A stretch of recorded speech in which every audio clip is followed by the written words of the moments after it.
40 வயதுலேருந்து 60 வயது கூடிய மகர ராசிக்காரர்களுக்கு இந்த தடவை புதுமைகள் நிறைய படிப்பீங்க. புது பிசினஸ் ஸ்டார்ட் பண்ணலாம்னு தோணுவீங்க. பிசினஸ்க்கு ஐடியா நிறைய கிடைக்கும். நிறைய பேரோட கனெக்டிவிட்டி கிடைக்கும்.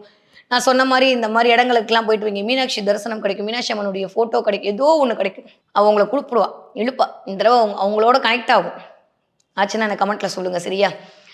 நிறைய பொறுப்புகள் நிறைந்த ஒரு மாதமாக இந்த மாதம் இருக்கும். ரொம்ப நாளுக்கு அப்புறம் நிம்மதி, சந்தோஷம் கிடைக்கும். அது ஏன் இதுக்கெல்லாம் தெரியுமா? ரொம்ப நாளுக்கு அப்புறம் நிம்மதியா இருக்க போறீங்க. மகராசிக்காரர் சொல்லும்போது எனக்கு சந்தோஷமா இருக்கு. பேச்சுல மட்டும் ரொம்ப கவனமா இருக்கணும். எனக்கு எல்லாம் தெரியுன்ற மாரி பேசிட்டு வாங்கி கட்டிக்காதீங்க.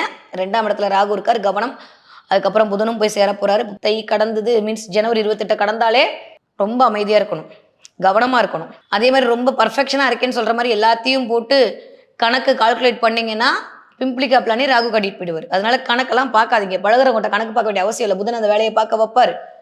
வருமானத்துல கணக்கு பார்க்க வைப்பாரு. கூட இருக்கவங்கட்ட கணக்கு பார்க்க வைப்பாரு. இதுல மட்டும் கவனமா இருந்துக்கங்க மகர ராசிக்காரங்க. நான் சொல்றது உங்களுக்கு புரிஞ்சிருக்கும்னு நினைக்கிறேன். சின்ன சின்ன விஷயத்துக்கு கணக்கு பார்த்து பெருசா மாட்டிக்கொள்ளாமல் பார்த்துக் கொள்ளுங்கள். அதே மாரி புதனெல்லாம் குழந்தைங்க. குழந்தைங்கள ஏதாவது ஏத்தி விடாதீங்க. அவங்க வாழ்க்கைய அவங்க வாழட்டும். நீங்க 50 வயசு இருந்தாலும் சரி, 40 வயசு இருந்தாலும் சரி, மகர ராசிக்காரர்களுக்கு என்னன்னா எல்லாருமே நல்லா இருக்கணுன்ற எண்ணம் இருக்கா? அதனால எல்லாருடைய வாழ்க்கை சேர்ந்து அவங்களே வாழ்வாங்க. அது வந்து கொஞ்சம் அவங்கவங்களுக்குன்னு தனித்தனியா ஒரு தாட் ப்ராசஸ் இருக்கும்ல, அந்த ப்ராசஸ்ல விட்டுருங்க. 40 வயது தாண்டிய மகர ராசிக்காரர்களுக்கு கால் முட்டு, கணுக்கால், அடிவயிறு ப்ராப்ளம் வராம பார்த்துக்கோங்க. கழிவுகள் போற இடத்துல கொஞ்சம் கவனம் தேவை, தேவை, தேவை.